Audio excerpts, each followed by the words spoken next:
Folks, my name is Dan McQuiston, and I have been an instructor in the Weekend MBA program up there for a number of years. You may have seen me up there March when I was teaching.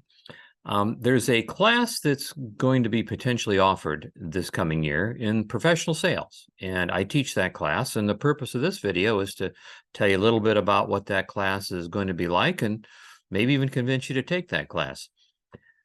Let me ask you a question. If I was to ask you, when was the last time you tried to sell something to someone?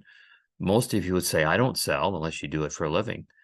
But if I were to ask you, when was the last time, either at work or at home, you tried to convince or persuade someone to accept your idea? Most of you have done that probably pretty recently.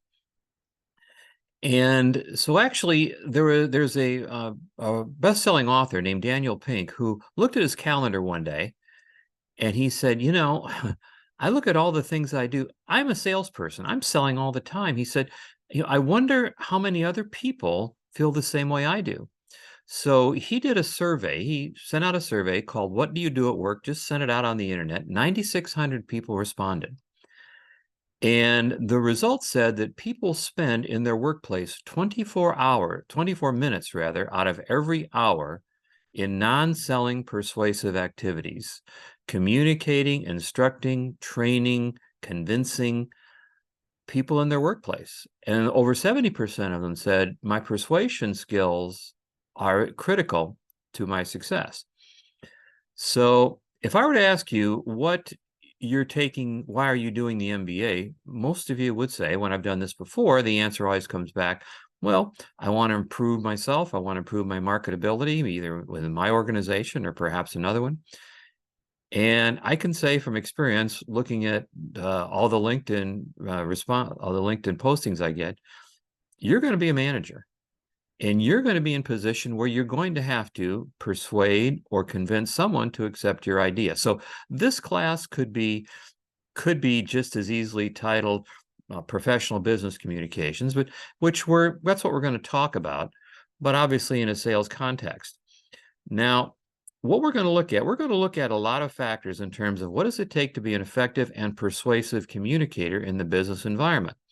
We'll look at things like understanding social styles, being emotionally intelligent, being an effective listener, a brain-friendly communication. Look at things called storytelling, storytelling. And we're also going to look at a framework that I've developed for making a sales presentation. I call it the DERBPOW framework, and basically that's an acronym for there's 7 steps of the sales process. And over the years, my many years of doing this and consulting and training, I've noticed that all good sales calls have a structure to them, and that talks about the structure to it. That goes over the structure of a sales call.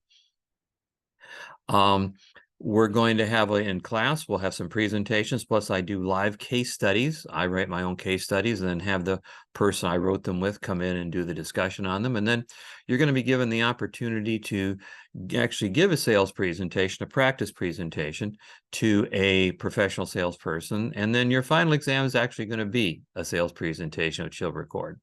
So I hope that you give this a look, folks. The other folks who've taken this class, former students who've taken this, have found it to be very useful, and I'm sure you would too. If you have any other questions, Trish knows how to get a hold of me, and I'd be happy to answer anything for you.